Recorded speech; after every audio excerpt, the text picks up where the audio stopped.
Bismillahirrahmanirrahim. Assalamualaikum warahmatullahi taala wabarakatuh. Salam sejahtera dan salam Malaysia Madani. Bertemu kita kembali dalam rancangan podcast Cambah yang dibawakan khas oleh Jabatan Pertanian. Podcast yang membincangkan isu-isu semasa berkaitan dengan subsektor tanaman agro makanan.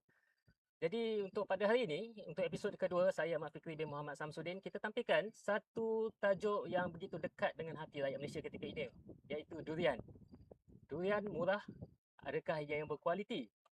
Jadi untuk makluman para penonton sekalian, kita sekarang ni bersiaran secara langsung di ladang durian bahagian pembangunan industri tanaman Kompleks Pertanian Sedang. Dan kita ucapkan terima kasih kepada Nadi. Nadi di bawah SKMM, Suruhanjaya Komunikasi Multimedia Malaysia, kerana membantu pihak penerbitan untuk menjayakan podcast di ladang ini melalui talian internet berkelajuan tinggi melalui Nadi on Wheels. Jadi tuan-tuan dan puan-puan, untuk topik kita pada kali ini, kita tampilkan dua tetamu khas yang kita bawakan untuk mencambahkan idea topik ini. Jadi saya perkenalkan di sebelah kiri saya, Encik Muhammad Zahir bin Dahlan, Timbalan Pengarah Bahagian Pembangunan Industri Tanaman. Selamat datang Encik Zahir. Terima kasih Cik Fikri. Terima kasih tuan rumah kerana bagi kebenaran untuk kami gunakan di ladang kompleks ni. Okey, seterusnya saya perkenalkan tetamu kita yang kedua. Tetamu kita yang kedua, saya ingat mana-mana yang terlibat dalam sektor pertanian kenal beliau. Beliau merupakan seorang influencer pertanian kita, pemilik akaun TikTok Dusun Cikgu Main. Selamat datang kepada Encik Muhammad Izzat bin Ismail. Selamat datang Encik Izzat. Terima kasih Encik Terima kasih Fikri. kerana sudi bersama-sama kami dalam podcast kita pada kali ini. Baiklah tuan-tuan dan puan-puan, tajuk kita durian murah masihkah berkualiti. Kalau ikutkan tajuk ni memang agak berat untuk kita bincangkan. Sebelum saya pergi lebih jauh kepada tajuk tersebut, saya ingin mungkin saya jemput dululah tetamu kita. Beliau daripada Jabatan Pertanian. Mungkin boleh ceritakan sedikit sebanyaklah apa sebenarnya peranan Jabatan Pertanian dalam pembangunan industri durian ini sepanjang rantai nilai. Silakan Cik Zahir. Bismillahirrahmanirrahim. Assalamualaikum warahmatullahi taala wabarakatuh. Salam sejahtera, selamat tengah hari, salam Malaysia Madani. Terima kasih Cik Fikri selaku moderator program kita pada tengah hari ini. Terima kasih juga sahabat saya ya, Encik Izzat, Ya. daripada yang mewarisi, usahawan yang mewarisi kebun Cikgu Mael di Kerling, Ulus Selangor. Ya. Encik Izzat, sahabat saya ya. Okey, berkenaan dengan soalan moderator kita dari Cik Fikri tadi, iaitu peranan Jabatan Pertanian lah untuk memajukan industri durian di Malaysia. Yang paling sejarah ringkasnya untuk pengetahuan tuan-tuan puan-puan khususnya yang berada dalam siaran dan di luar sana ya. Peranan Jabatan Pertanian dalam memajukan industri durian di Malaysia ini ialah yang penting sekali kita memberi khidmat nasihat teknikal ya, berkaitan dengan industri durian, khususnya teknologi yang berkaitan dengan tanaman durian. Bermula daripada tanah, tembusaran pokok sehinggalah kepada penghasilan dan penjualan ya, pemasaran kita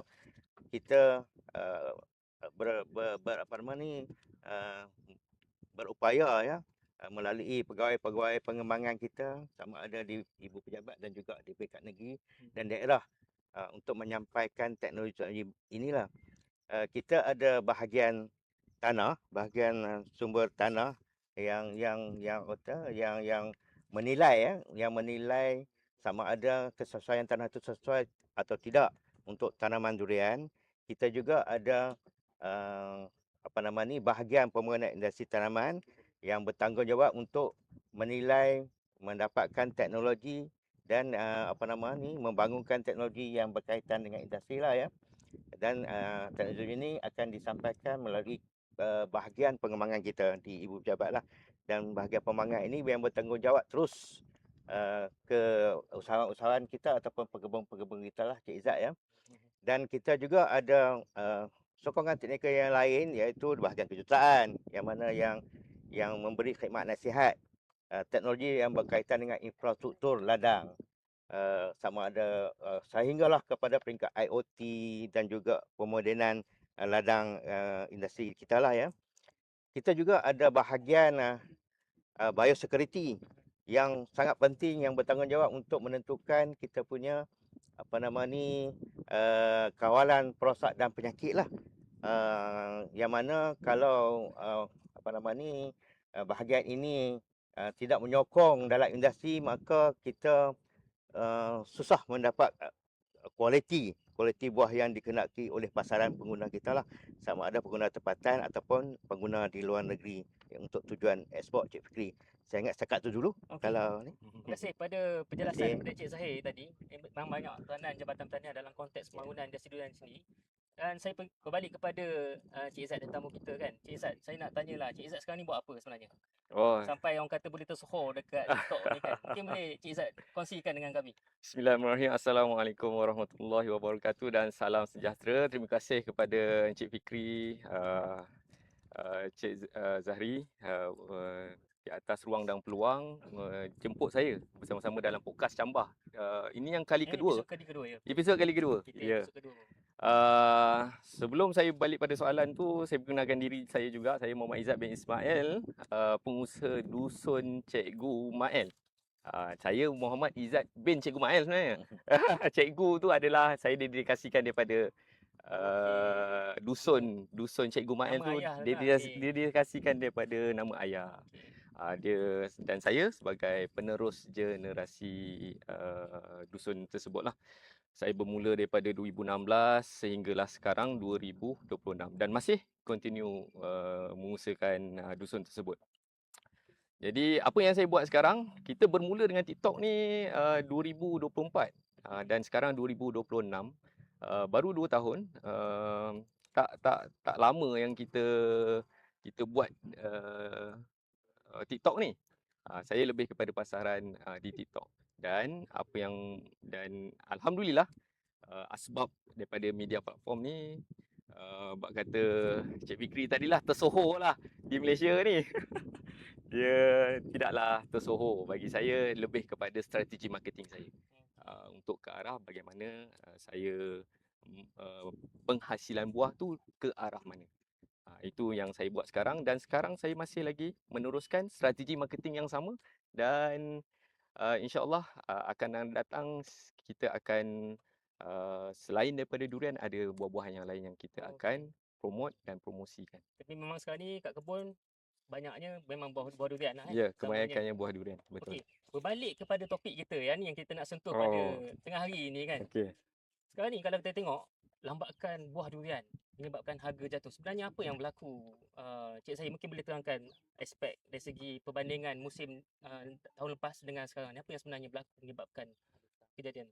Okey, Cik Fikri, sebelum saya nak menjawab secara lebih lanjut berkaitan dengan soalan Cik Fikri tadi tu, yang mana mengapa harga durian menjadi murah, agak murah pada tahun ini, saya ingin menerangkan sedikit lah ya, atau berkongsi sedikit maklumat berkaitan dengan asas kita nak menentukan harga barangan pertanian kita di pasaran lah ya.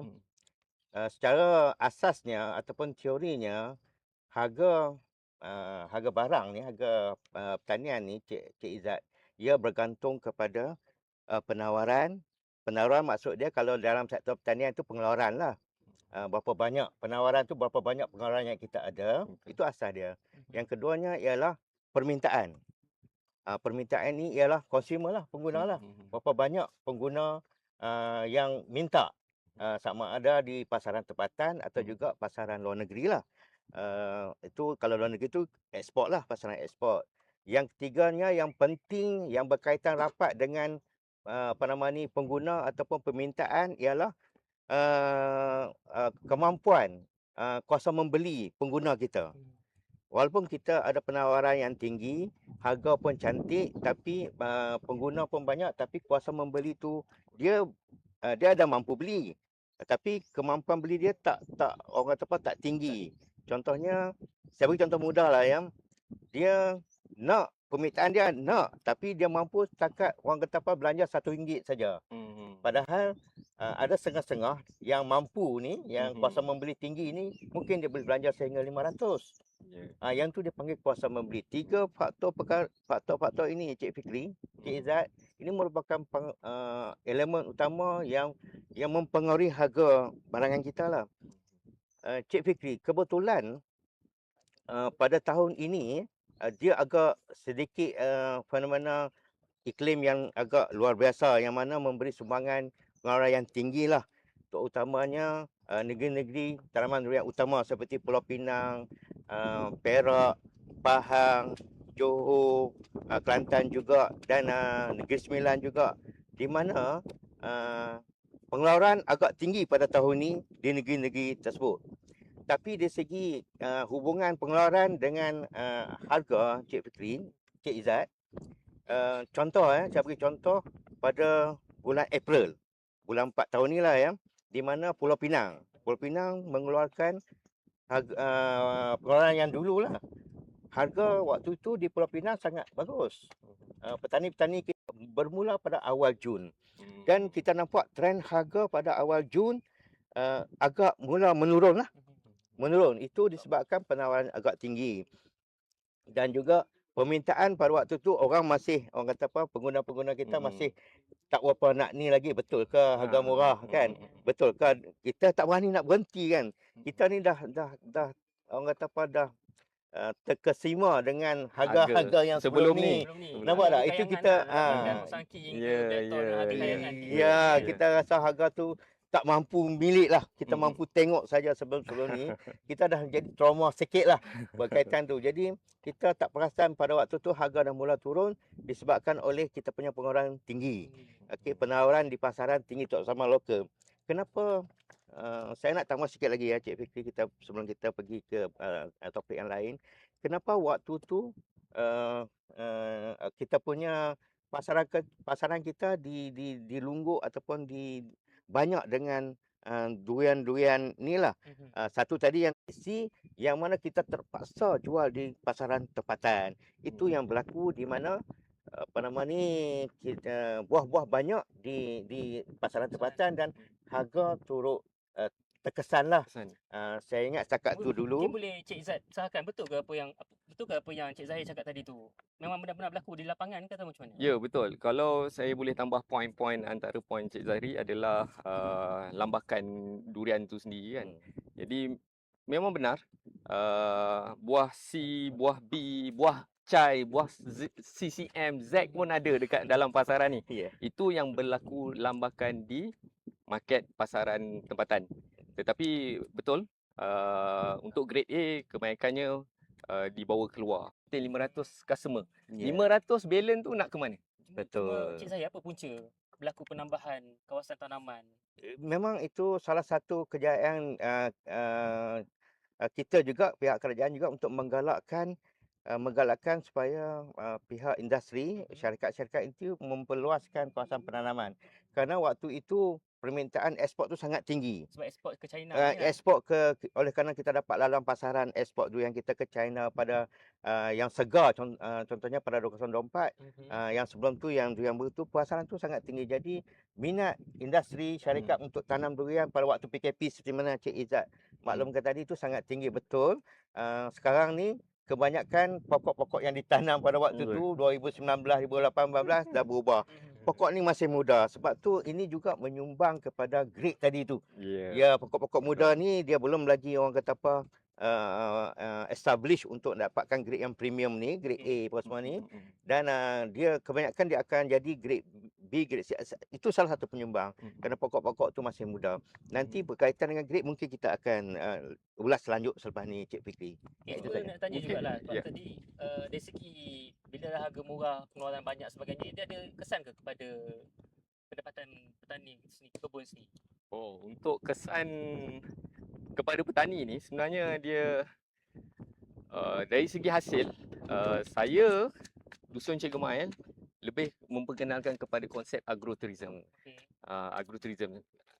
sebelum-sebelum ni ramai je yang dah buat konsep agrotourism. Semua sekarang ni bila ada kebun-kebun baru memperkenalkan konsep yang sama, guna konsep yang sama. Kita tak ada masalah untuk tiru basi. Konsep agrotourism yang diperkenalkan oleh Jabatan Pertanian sendiri dan kita sebagai usahawan tani apply benda tu. Sangat bagus supaya customer atau penggemar durian ni dapat buah fresh dekat dusun, dekat pokok, kita boleh nampak. Terutama bagi generasi baru tahu durian, pokok tak tahu. Jadi itu antara yang kita rasa penting untuk kenalkan kepada generasi baru untuk tahu durian tu. Dari segi saya punya hasil masih sama. Saya Musangking masih jual 58, TK 48. Nampak? Saya masih sama maintain. maintain sebab saya memperkenalkan konsep agrotourism tu. Maksudnya Orang datang bab kita biasa tepi jalan kita beli makan, Kita kena makan. pergi tu Cik Fikri. Bila kita nak pergi Cik Fikri? lepas tu kita buat kat Dan itu saya bagi secara percuma. Saya bagi secara percuma. Cuma durian kita timbang, Oh, dia timbang lah. timbang dan boleh makan lah. Dan lagi satu saya boleh buat di kebun saya juga boleh buat aktiviti memancing. Boleh kalau pandai panjat pokok dipersilakan. Itu maksudnya ada nilai tambah lah. Ada nilai tambah selain daripada selain durian daripada tu. sendiri, kita Jadi jual jenama, ya, jual betul. juga aktiviti yang lain Ya. Cuma sebelum kita berhenti rehat dalam masa lagi 5 minit lagi berbaki, saya nak tahu jugalah kan sama ada varieti durian yang bila harga jatuh ni kan, actually dari segi varieti durian apa yang terkesan. Mungkin kita tahu varieti premium macam Musangking kan, Blackthorn, IOI dan sebagainya. Dan mungkin kita nak tengok juga dari segi orang kata orang kampung kan, kita ada durian kampung kan, jadi apa dia punya kesan tu sendiri dari segi kejatuhan harga. Cik Izzat nak. Cik Izzat ke saya? Cik Zahid. Zahid. Okey, kalau Cik Fikri memanglah kalau dah banyak penawaran ataupun pengeluaran kita pada waktu yang sama di pasaran tempatan dan kebetulan pengguna kita, consumer kita pun kuasa membeli rendah lah, maknanya kos lain tu meningkat.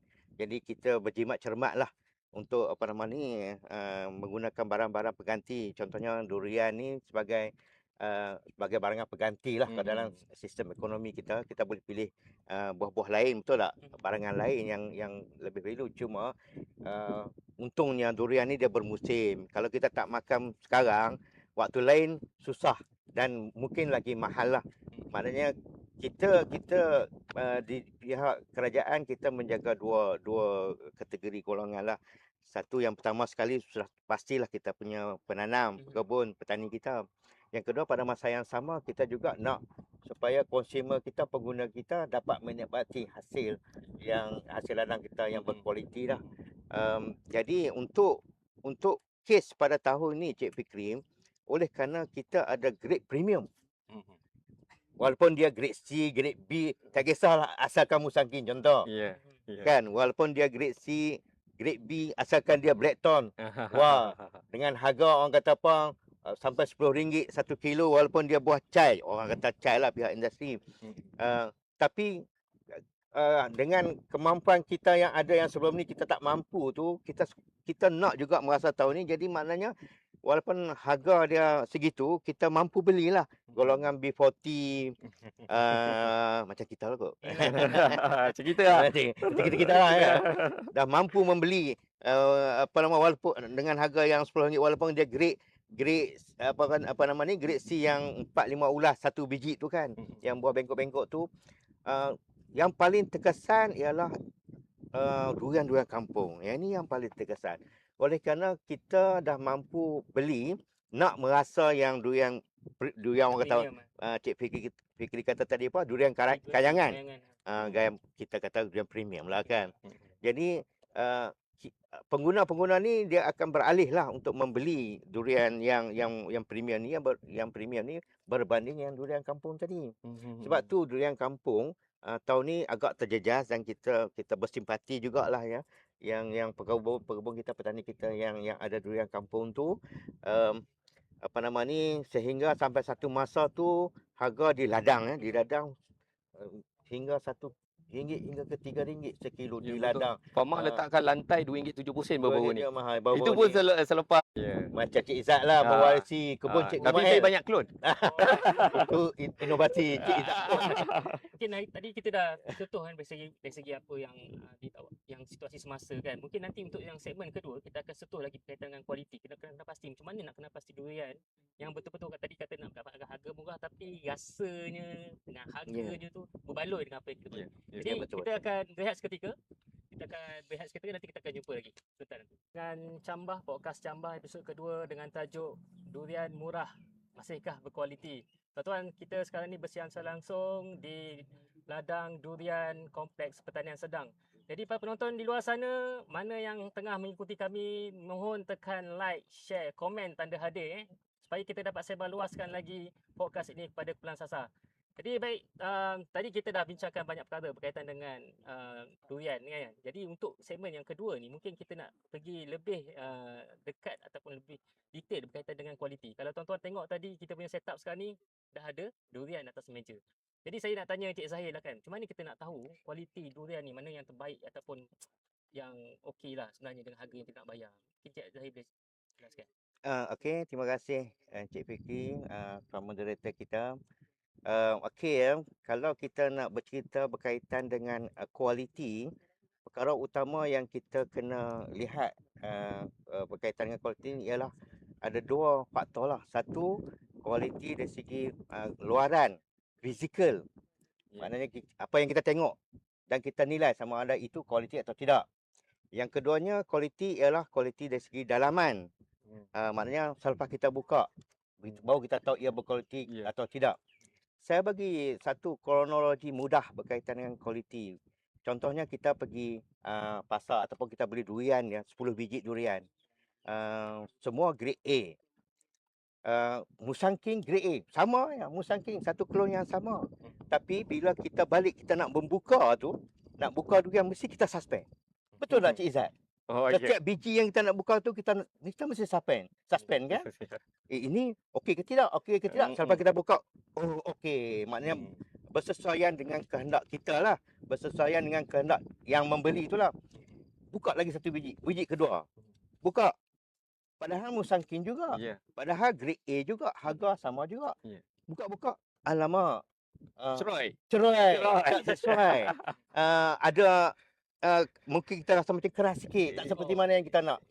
Kualiti ni Cik Fikri, Cik Izzat, ia satu benda yang subjektif lah.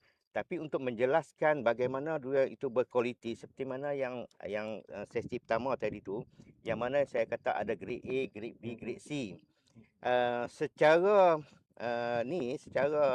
standardnya, kalau kita ikut MSISO yang telah kita bangunkan bersama-sama farmer, sama ada standard farmer, standard quality farmer dengan standard MSISO itu sama saja. Durian ni kita ada 3 grade saja. Ya, kalau ikut farmer dan juga ikut MSISO. Ini mana-mana durian lah semua. Semua sama. Satu durian grade premium, kita panggil grade premium.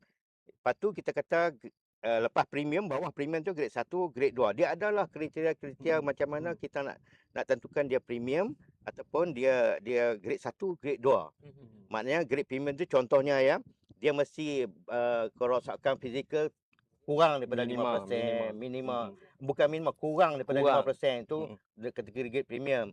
Berat mesti 2 kilo ke atas. Contohlah. Itu antara ciri-ciri yang dinilai di bawah grade premium. Kalau bawah daripada tu dia akan turun kepada grade 1. Kalau bawah lagi dia akan turun kepada grade 3. Itu yang kita bangunkan bersama farmer dan kita register di bawah MSISO. Tapi lain pula kalau di pihak industri. Betul. Pihak industri ni Cik Izzat kan, di lapangan berbeza Cik Zahir. Berbeza. Sangat berbeza. Kita dah ada farmer dah meletakkan standard, tapi bila berada di pasaran, di lapangan dia berbeza-beza. Satu dari segi kilang yang berbeza, dia ambil grade yang dia orang ada grading yang betul. grading sendiri. Betul. Lepas tu ada yang pemborong dia ada grading dia sendiri. Betul. Setiap tempat ada grading. Dia tak mengikut piawaian yang diusahakan diletakkan oleh Pharma dan juga MSO kan. Ya, kita ada standard kita. Contohnya mesti contoh ya, untuk grade premium tu mesti 4 pangsa ke atas. Betul. Case variety 197 Musang King ni dia kebanyakan yang 5 pangsa. Blackthorn D200 ni dia kadang-kadang boleh jadi sampai 6 pangsa. Ya, betul tak? Betul. Maknanya standard premium mesti 4 pangsa ke atas. Ini standard yang kita dah bangunkan, yang Pharma dah bangunkan dan dah didaftarkan di gazet di bawah MSISO. Tapi di pihak industri ni Cik Izzat, Cik Fikri, Tuan Moderator kita ya, di grade premium yang kata 4 pangsa ke atas tu, kalau di pihak industri dia boleh jadi AA. Betul. Betul. Lepas tu dia kata ada pangsa 5.0, ada pangsa 4.5, 4.0. Itu semua grade berbeza dan harga juga turut berbeza. Tapi Bila saya tak tambah sikit, grading yang kalau kita lihat yang lambakan baru-baru ni, kita ada grade yang baru. Ada grade Z. Ada grade CCC, ada CCM. Itu grade yang bertambah. Jadi bila kita tak selaras kan, mungkin akan menjadi masalah. Kita faham. Itu adalah strategi pemasaran masing-masing. Betul. Tapi bila berlaku begini, kita akan industri akan merundum. Cuma mungkin saya nak tanya juga, mungkin dari segi aspek kita sebagai pembuat dasar kan, kita sebagai kerajaan yang memang icas untuk ni kan, dan mungkin Cik Izzat sendiri memang buat kebun kan, tapi dalam konteks pengguna sendiri kadang dia orang tak tahu benda ni semua kan. Jadi macam mana nak advise pengguna supaya mereka tahu durian yang berkualiti dengan nilai yang dibayar? Mungkin Cik Izzat boleh kongsi kan. Baik, Encik Zahir ada sebut berkenaan kualiti buah tu kan, dari segi fizikal dan isi dalam. Normally kalau buah ni kita lihat secara fizikal, tangkai fresh dan good. Lepas tu duri, tangkai fresh ni buah lain-lain bau. Dia ada bau aroma manis tu. Kalau dia ada bau masam, then kita boleh harga rendah daripada premium, boleh buat penawaran harga fleksibel di tepi jalan. Betul. Itu pengalaman berharga tetamu kita, Cik Izzat, yang tak boleh disangkalkan. Selain daripada fizikal buah luar ni, bila kita buka, ini yang surprise ni. Kita nak buka tu, suspend tadi tu. Bila kita buka, kita boleh tahu ada beberapa masalah. Biasanya durian yang grade kualiti rendah, walaupun buah dia besar, tetapi kalau isi dalam dia ceroy, bau masam, berair kita boleh lihatlah dekat sini. Saya ada bora, bora. Betul. Yang ni nampak berair. Walaupun ni buah ni malam tadi. Buah ni malam tadi berair dah. Ini Musang King tuan-puan. Dan lagi satu. Ni.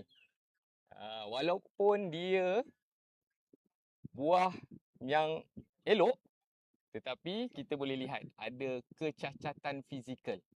Iaitu kita panggil yang ni tip burn lah. Ini masalah, ini masalah daripada calcium deficiency lah. Ni kalau kita tak buka memang tak nampak lah. Memang memang betul. Itu antara yang kita boleh lihat. Ada satu lagi yang sekarang familiar, iaitu Tiger Stripe. Tiger Stripe ni rata-rata belang rimau. Tiger Stripe kat sini saya tak pasti. Tak jumpa. Kita tak jumpa. Tiger Stripe ni dia macam lebam. Lebam ni tanda dia ada dua. Satu tanda lebam ni. Satu tanda lebam yang pahit. Itu indikator pahit. Satu tanda lebam yang bergaris-garis. Itu Tiger Stripe. Yang putih-putih ataupun hitam tu lah. Betul. Bila kena kita nampak buka ada Tiger Stripe, itu dah kategori buah reject walaupun buah dia besar. Betul. Grade A, buah penuh, pangsa penuh. Betul Cik Izzat. Itulah saya kata. Tak apa, sebelum tu saya nak tambah sikit lah. Itu yang lanjutan apa yang saya beritahu tadi tu Cik Fikri. Maknanya dari segi kualiti ni kita kena tengok dua perkara lah. Satu yang luaran yang tadi tu, yang luaran tu lah yang fizikal tu menentukan grade. Dia berada di grade mana. Yang keduanya yang dalaman tadi tu. Selepas kita buka baru kita tahu. Yang contohnya macam kita penentuan grade. Grade A maknanya 2 kilo ke atas lah ya. 2 kilo ke atas dengan pangsa kalau ikut standard kita pangsa ke atas. Itu dah kategori grade A lah. Yang kita nampak di pasaran, grade A kebiasaannya satu pangsa, kalau kita ambil contoh Musangking ya, kita bagi nama Musangking lah ya. Dia punya satu pangsa tu dia yang penuh tu dia akan ada dalam 3 ulas. Betul. Betul kan? 3 ulas. Cik, Betul. Itu Itu standard. 3 Itu ulas standard standard. 3 ulas. Kalau 4 pangsa penuh dah jadi 12 ulas. Ya. Satu pangsa lagi mungkin kalau industri kata 4.5, satu pangsa tu separuh saja.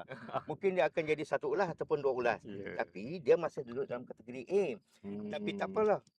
Grade A ataupun AA tu berdasarkan dapat 2.5 ke atas apa nama ni, Berat 5 dia. pangsa penuh yang tu dah ada. Kalau industri dia kata AA, yang tu harga pun lain lah. Kita kata kita buka grade A, itulah saya bagi contoh Musangking tadi. Kita buka di luar dah A dah, tapi di dalam belum tentu Cik Fikri. Ya. Bila kita buka tiba-tiba kita jumpa yang ni, seperti mana Cik Izzat beritahu tadi ni. Nampak? Ini yang dinamakan tick burn ni. Betul. Yang apa nama Tick burn. dia kekurangan Unsur kalsium. unsur kalsium dan juga air masa peringkat pembentukan buah Betul. awal-awal tu. Itu yang mengikut kajian lah ya. Lepas tu itulah apabila satu lagi yang belang rimau tadi tu, Tiger Strike tu. So itu yang kita tak nampak daripada luaran Cik Fikri. So maknanya dari segi kualiti ni benar yang subjektif. Dan kualiti juga bergantung kepada konsumer pengguna. Ada pengguna dia suka yang pahit, dia suka yang manis berkrim, dan setiap buah kita walaupun klon yang sama, rasa tak sama. Dia bergantung pada di mananya pokok tu duduk, di mananya cuaca pada waktu tu. Dia banyak faktor-faktor agronomi yang mempengaruhi kualiti dalaman buah ya, bukan luaran lah. Luaran tu cerita lain lah ya. Itu ada faktor-faktor lain lah. Banyaklah parameter-parameter yang boleh mempengaruhi dari segi sudut kualiti buah ni, Cik Izzat ya. Yang tu mungkin satu sesi lain lah yang maksudnya kalau nak jaga durian ni daripada awal sampai dia keluar memang susah, tapi boleh buat sebenarnya. Boleh buat. Cuba tadi kalau ada buah yang ada penyakit ni, dia rasa lain ke ataupun dia tawar sikit. Kalau tick burn ni ataupun belah rimau tu, kalau kadang-kadang dia boleh jadi pahit, lebih pahit. Cik Izzat boleh confirm. Ini dia kena rasa. Sabar. Kalau tick burn ni dia akan rasa lebih tawar lah, dan tekstur dia akan jadi agak kasar sikit. Kita biasa makan Musangking ni dia halus, dia creamy, dia manis, sedikit pahit kan. Tapi kalau ada masalah tick burn ni, pembentukan biji hitam ni, dia akan rasa tawar dan sedikit berair. Dia tak rasa ni lah. Ya, betul. Betul ya. Nak menghasilkan buah durian yang berkualiti ni bukan mudah. Dia mengambil masa yang lama, dan bayangkanlah kita jaga pokok daripada kecil sehinggalah dia besar, ambil masa berapa? Standard 4 tahun ke 5 tahun. Dan bila buah tu ada hasil pula, kita nak jual, itu pasaran mainkan peranan. Saya nak tambah sedikit lagi apa nama Tuan Moderator, kenapa buah pada 2026 ni dia banyak duduk dekat kategori B, grade B dan juga grade C. Ini disebabkan oleh pertama tadi pokok-pokok muda tu dia biasanya buah yang bentuk tak sempurna dia kecil ni ialah dia berkaitan dengan persenyawaan antara bunga jantan dan bunga betina lah. Pendembungaan. Dia panggil persenyawaan tak penuh. Sebab tu dia tak boleh bentuk buah tu sempurna bulat elok. Dia ada kaitan lah dari segi kalau kita lebih mendalam sedikit lah untuk berkongsi dengan pendengar ya. Yang kita bunga durian jantan dan betina ni dia aktif pada waktu malam. Dia sangat aktif. Contohnya pada pukul 4 hingga pukul 6 dia punya kuduk bunga tu dia mula nak pecah. Orang kebun mesti faham, mesti tengoklah. Dia dah mula kembang. Pukul 7 dah start kembang. Ya, pukul 7 hingga pukul 12 tu maknanya bunga dah start kembang. Bunga jantan dia aktif awal. Jantan dia terror, dia aktif awal sikit. Dia pukul 7 dia boleh aktif. Kita dah boleh collect lah. Kalau daripada apa nama ni bunga kita dah boleh ambil dah ya. Kemudian tu sementara stigma betina dia lambat sikit, dia pukul 8. Dia pukul 8 sehingga pukul 12 lah ya. Tapi masa yang paling aktif untuk kacuk ni ialah pukul 8 hingga pukul 10. Itu bagi kes Musangking itulah masa yang paling sesuai. Tapi itu pun bergantung juga. Bergantung juga kepada cuaca siang dan cuaca malam. Betul. Ya, biasanya kalau kebanyakan durian kita, cuaca siang mesti di antara 30 hingga 34 darjah Panas. Celsius. Panas. Dia kena panas sebab kena ada panas pada waktu siang untuk pembentukan karbohidrat supaya karbohidrat yang di Buat pada tenaga ya. Mm-mm. Masa waktu fotosintesis tu Ya. membentuk karbohidrat itu akan digunakan untuk proses bunga nak kembang dan sihat. Ya. Kemudian tu kita kena ada perbezaan suhu juga. Malam kita nak kena rendam. Kita di suhu yang comel ialah antara 22 hingga 25. Ya. Tapi bagi kes Musang King 22 hingga 24 suhu pada pukul 8 malam tu. Sebab tu Musang King ni dia ada kelebihan yang ditanam di tanah tinggi. Contoh macam di Rahu. Sebab sejuk. Sebab malam dia agak sejuk kawasan tanah tinggi kan. Ya, betul. Dia ada pengaruh sejuk sikit. So Hmm. jadi untuk dapatkan kualiti yang tinggi, buah yang orang kata apa sempurna, bulat penuh sempurna, Dan sempurna adalah dengan menggunakan berus bantu. dan juga bekas. Kita ambil bunga jantan, gosok bunga betina. Ya. Ambil bunga jantan, gosok bunga betina. Dan yang lebih baik adalah ambil pokok bunga pokok kanan dan kita kahwinkan dengan pokok sebelah kiri. Betul Cik Cross Izzat. pollination Betul, itu Cik lebih Izzat. baik. Menurut kajian daripada UPM ya, kalau boleh itu dia panggil persenyawaan silang. Kita tak senyawa daripada pokok sendirilah. Pokok yang sendirilah. Macam Musang King ni dia bila peratus kejayaan untuk persenyawaan sendiri itu dia agak rendah. Rendah, betul. Berbanding setengah kelon yang lain. Tapi bagi membantu persenyawaan silang mengikut kajian daripada UPM, Mardi pun ada buat kajian juga yang saya dah rujuk. Kalau kita ambil jantan daripada D24, Ya, kita betul. pergi letak kepada Musang King, di 197, peratus kejayaan dia memang agak tinggi juga Ya. untuk dapat buah yang sempurna, iaitu 16% lebih. Ya. Sementara Mardi mencadangkan di 200 lah untuk kita buat persenyawaan silang dengan di 197. Nasihat kita di jabatan supaya kalau nak nak membangunkan sesuatu ladang durian ni Cik Fikri, kita kena sekurang-kurangnya 10% tu mesti tanam dengan klon lain. Yang bersesuaian, yang serasi maknanya. Ya. Contoh Cik Izzat, di 197 ataupun Musang King dia sesuai dengan Blackthorn. Blackthorn ataupun D24. Ya. Ataupun Mardi kata, ikut kajian Mardi dia kata D9190 lah. Ya. Betul 88 dia tu. Di 99 pun banyak bunga dia. Di 99 pada peringkat awal jabatan memang kita cadangkan yang syorkan di 99 lah. Tapi ini menurut kajian. Di 99 memang kita syor di peringkat awal. Maknanya dia ni boleh dikatakan serasi kepada kebanyakan klon. Betul. Di 99 advantage dia menggunakan bunga yang banyak. Bunga yang banyak. Dan bunganya awal. Jika saya boleh kongsikan, Ya. saya ada pokok di 99 di kebun saya. Dan rata-rata setiap kali season tak pernah menghampakan. Bunga banyak, lekat banyak, buah kebiasaannya dia akan jadi buah grade A. Sebab dia buah dia memang standard macam duri hitam. Dan yang ni kita mungkin boleh tukar kadang-kadang tu di antara D99 dan Blackthorn. Dan ada kes yang jadi orang jual D99 harga Blackthorn. Sebab pengguna tak tahu bagaimana karakteristik untuk D99 dan juga di 200 Blackthorn ni. Jadi di situ kita perlu beri pencerahan pada kita punya komiti ataupun pengguna. Ya, di 99 pun sedap juga. Ya, betul. Sedap. Ramai yang suka. Ya, betul.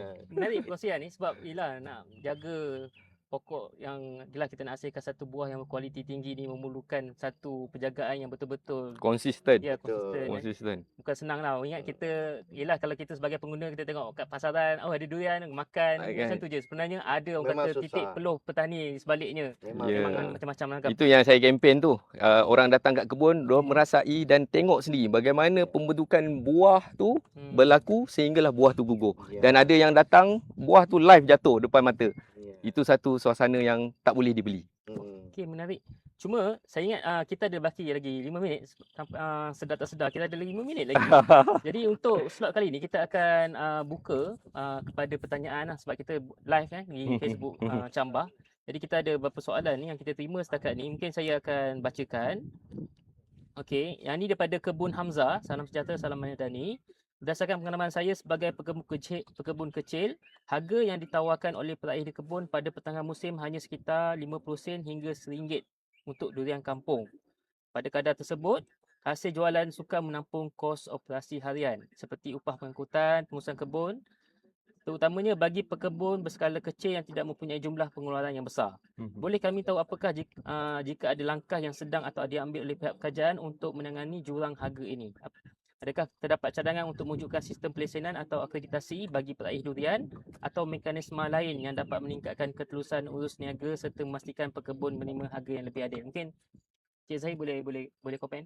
Ya, baik, soalan yang dikemukakan ni, itulah yang terakhir, ini yang terakhir lah. Kalau 50 sen 1 kilo di kebun ya.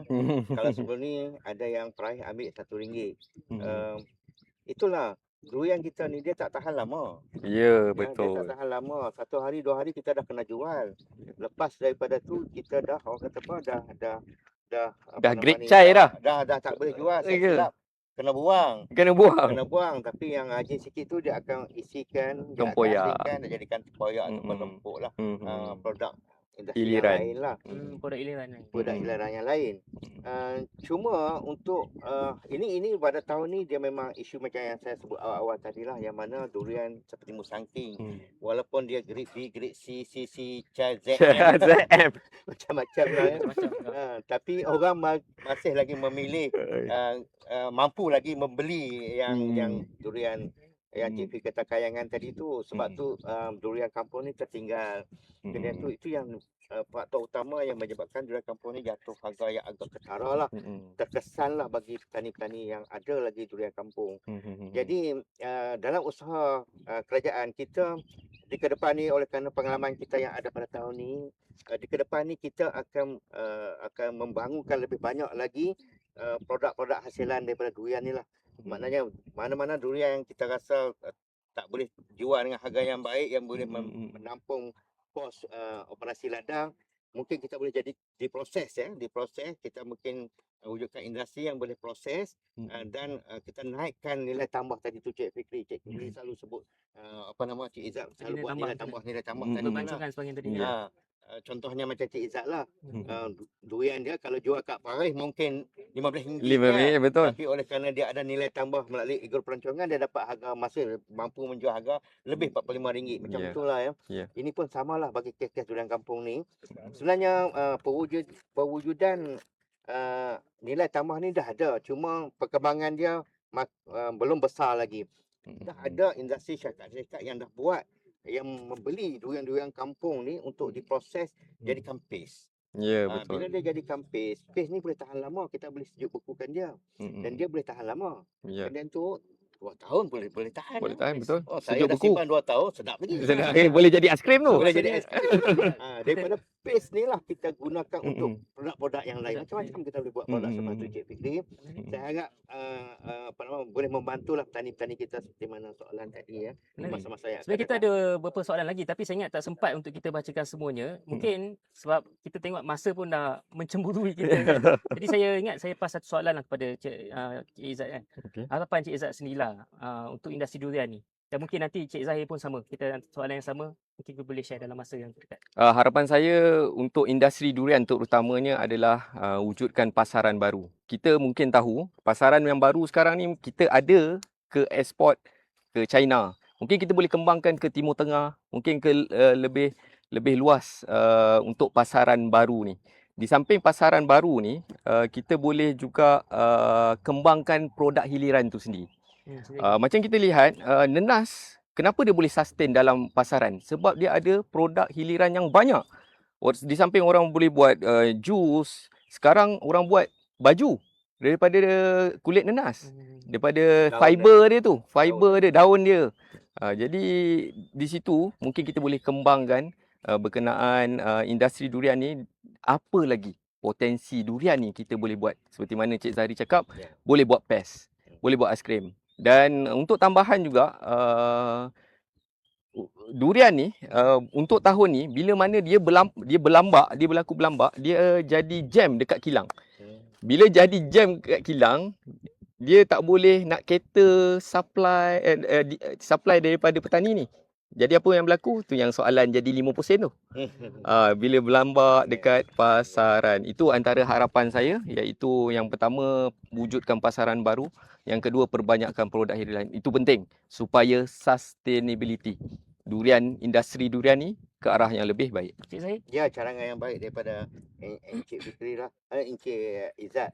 Memang jabatan tengah sedang giat berusaha lah untuk mendapatkan pasaran baru, terutama di kawasan yang Timur Tengah, Eropah juga. Di England pun kita dah hantar. Cumanya peranan industri pengeksport lah. Eksporter kena bekerjasama, memainkan peranan aktif dan bekerjasama dengan pihak jabatan lah. Pihak jabatan kita memudah sebagai pemudah cara.